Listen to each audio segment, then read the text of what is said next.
നാളുകളായി ലോകരാജ്യങ്ങളുടെ space research organisation മുഴുവനും മനുഷ്യനെ ബഹിരാകാശത്ത് താമസിപ്പിക്കുന്നതിനെക്കുറിച്ചും അവിടെ സ്ഥിരതാമസം ഉറപ്പാക്കുന്നതിനെക്കുറിച്ചുള്ള പഠനങ്ങൾ നടത്തിക്കൊണ്ടിരിക്കുകയാണ്.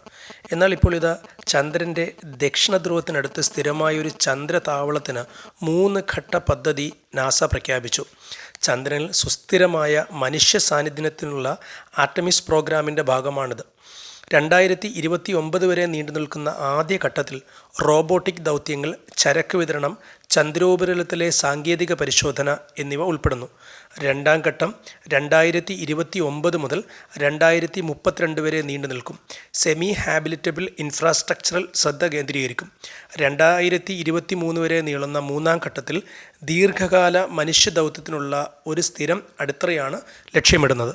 അതായത് മനുഷ്യനെ സ്ഥിരമായി ചന്ദ്രനിൽ താമസിപ്പിക്കുന്നതിനെക്കുറിച്ചുള്ള പഠനങ്ങൾ നടക്കുന്നുവെന്ന് ചുരുക്കം.